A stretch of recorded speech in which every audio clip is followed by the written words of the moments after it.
Friends, இன்னைக்கு ரெகுலராக work பண்ணிட்டு இருக்கும்போது எனக்கு திடீர்னு ஏதாவது சாப்பிடணும்னு போல தோணுச்சு. காசு இல்லப்பா. ஸோ நான் ஒர்க் பண்ணிட்டு இருக்க பிளேஸுக்கு பக்கத்தில் இருக்க பேக்கரி ஷாப்புக்கு போய் திருநெல்வேலி ஃபேமஸ் அல்வாவும் கொஞ்சம் பால்கோவும் வாங்கிட்டு வந்து சாப்பிட்டுட்டு இருந்தேன். அந்த நேரத்தில் தான் என்னோட ஃப்ரெண்ட் ஒருத்தன் நான் ஒர்க் பண்ணுற பிளேஸுக்கு வந்து மச்சான் ஏதாவது டீ குடிச்சிட்டு வரலாமா அப்படிங்கிற மாதிரி கேட்டான். Is it? நானும் அதை அக்செப்ட் பண்ணிக்கிட்டேன். ஏன்னா அவன் பக்கத்துலேயே ஒரு ஃபேமஸான கடை இருக்குது, அங்கே டீ ரொம்ப சூப்பராக இருக்கும் அப்படிங்கிற மாதிரி என்கிட்ட சொல்லியிருந்தான். நாங்கள் 2 பேரும் சேர்ந்து அந்த டீ ஷாப்புக்கு போய் டீ குடிக்க போயிருந்தோம். டீ மாஸ்டரும் டீயை போட்டு சுட சுட என் கையில் இருந்தாங்க. நான் குடிச்சு பார்த்தேன், எனக்கு அதில் இனிப்பே இல்லை. என் ஃப்ரெண்டுகிட்ட கேட்குறேன், மச்சான் இது சூப்பராக இருக்குதுன்னு சொல்கிறான். பட் ஆனால் எனக்கு அது சுத்தமாக இனிப்பே இல்லை. நான் நல்லா பண்றேனோ இல்லையோ, ஆனா நீ நல்லா பண்ற.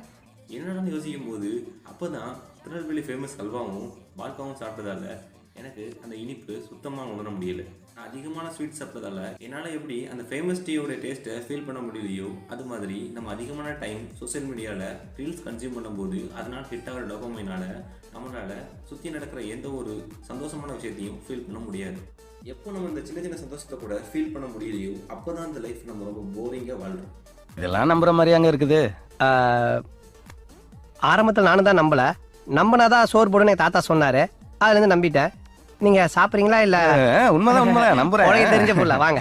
இந்த சிக்கலான விஷயத்துலேருந்து நம்ம எப்படி சேவ் ஆகணும்னா, அதுக்கு தான் நம்ம லாஸ்ட் வீடியோ சொல்லியிருந்தோம், நம்ம மூளையை எப்படி ரீஸ்டார்ட் பண்ணலாம் அப்படிங்கிறத இந்த வீடியோவில் பார்க்கலாமா? ஃபர்ஸ்ட் திங், நீங்கள் எந்த மீடியாவில் அதிகமான டைம் ஸ்பெண்ட் பண்ணுறீங்களோ அந்த மீடியாவுக்கு 1 வீக் பிரேக் கொடுங்க. அதாவது அன்இன்ஸ்டால் பண்ணிடுங்க.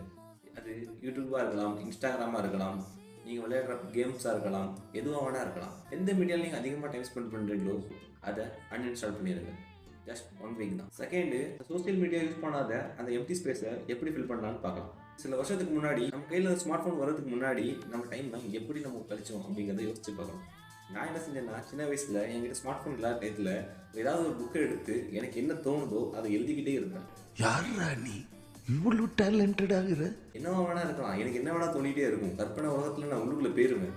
ஸோ அந்த மாதிரி எனக்கு என்ன தோணுதோ அதை ரிட்டனில் எழுதிக்கிட்டே இருப்பேன். உங்களுக்கு ஏதாவது ஹேபிட் இருக்கலாம். சம் பீப்புள் ரீட் பண்ணுவாங்க, சில பேர் வெளியே விளையாட போயிடுவாங்க, சில பேர் புக்ஸ் படிப்பாங்க, சில பேர் ஃப்ரெண்ட்ஸோடு சேர்ந்து பேசிக்கிட்டு இருப்பாங்க. அந்த மாதிரி ஏதாவது ஒரு விஷயத்தில் நம்மளை ஈடுபடுத்திக்கலாம். தேர்ட் ஒன், போரிங்கெல்லாம் பார்த்துக்கணும்.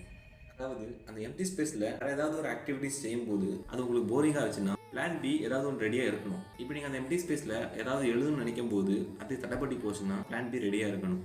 நீங்கள் எழுத முடியலைன்னா அப்புறம் நம்ம என்ன பண்ணலாம் அப்படின்னு ஆல்ரெடி யோசித்து அதை டைம் டேபிள் பண்ணி அதை நம்ம ஃபாலோ பண்ணுறதுக்கு தயாராக இருக்கணும். ஃபோர்த்து ஒன், இப்போ நான் சொல்லியிருந்த எல்லா விஷயத்தையும் நீட்டாக ஒரு டேபிள் பண்ணி அதை நம்ம ஃபாலோ பண்ண பழகிக்கணும். டேபிளில் ஃபர்ஸ்ட் காலத்தில் ஒரு ஆக்டிவிட்டி செய்யணும்னு நீங்கள் எழுதி